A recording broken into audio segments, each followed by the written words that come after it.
Hello and welcome back to the Azerbaijan YouTube channel. It is Harry here, and today it is time for the continuation of the football alphabet as we move on into the second letter of our backwards countdown, which is the letter Y. In case you've missed any of the previous episodes on Z, a link to the playlist is in the description where you can find both of the videos, one on the clubs beginning with Z and one on the players beginning with Z. I'll probably try and make this a weekly thing so you can expect a new episode of this once a week in your sub boxes.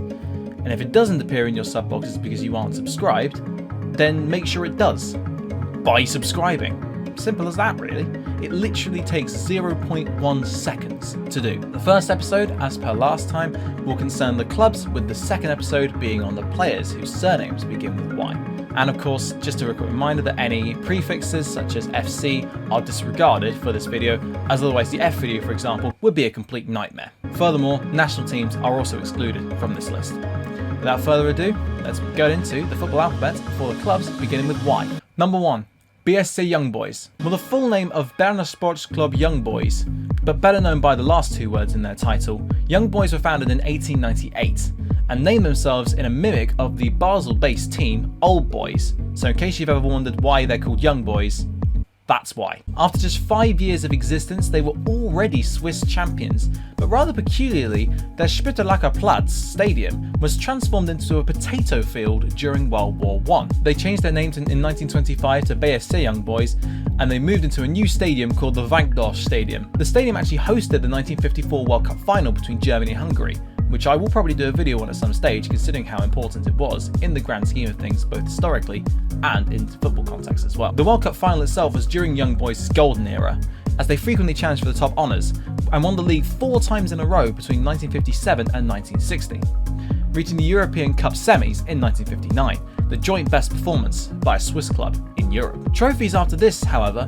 remained elusive, winning just 1 title and 2 cups up until 2018, a spell which included their first relegation since 1947 to the second tier in 1997. Debts spiraled to €1.08 million in 1999, but they were just about safe from bankruptcy and they were back challenging by the mid-2000s. Their first trophy in 32 years arrived with the Swiss League title in 2018, which they retained in 2019, and they look on course to retain it again for the 3rd season in a row. Although they do face their closest challengers, St. Gallen, on the final day of this season, which could be an interesting match. Be sure to tune in for that. Famous faces include Guillaume Roireau, who still plays for the club, Roman Burki, who now plays for Borussia Dortmund, Kevin Mbabu, formerly of Newcastle, and the FIFA 13, 14 and 15 legend, that is Seydou Doumbia. Number 2. Yeovil Town. Whilst York City are perhaps the more historical of the 2 high-profile British teams whose names begin with Y, it is Yeovil whom I will be profiling, because their story, in my opinion, is more interesting. Yeovil were founded in 1890 and spent the vast majority of their early years in the amateur leagues, barely making waves until 1949, when their notorious ground Hewish Park, famous for its sloping pitch, oversaw one of the biggest FA Cup giant killings in the competition's history, as Yeovil beat First Division Sunderland 2-1, who at that stage were pretty wealthy and successful and had just spent a British record transfer fee on Len Shackleton. Unfortunately, they were humbled 8-0 by Manchester United in the next round. Until 2003, Yeovil had actually managed to beat 20 league clubs in their FA Cup history, more than any other team in non-league. The reason why I say 2003 as a specific year is because that was the year that Yeovil finally won promotion from the conference into League 2, or the 3rd division as it was known at the time. They won the conference that season by a record 17 points to achieve promotion to the Football League for the first time. Within 2 years, with Gary Johnson at the helm, they were promoted to League 1, where they remained for 8 years. In 2013, with Johnson once again guiding the club and Paddy Madden leading the line, they achieved a shock promotion to the Championship through the playoffs, but it proved to be a bridge too far, and they were relegated after just 1 season.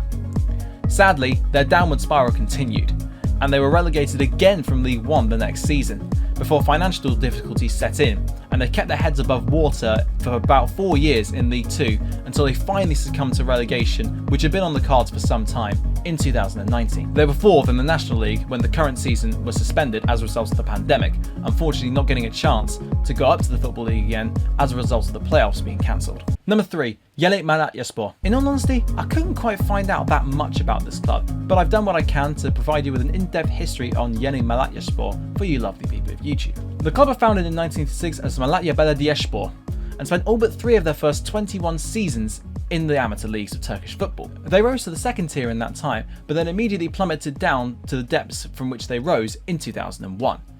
After a few years of yo-yoing, they established themselves in the third tier of Turkish football in 2010. In 2015, they managed to get promotion to the second tier before their rapid ascension was complete in 2017, after they finally made it to the top tier, the Super League. It didn't end there, however. In 2019, they finished 5th and qualified for the Europa League, although they were knocked out in the third qualifying round by Partizan Belgrade.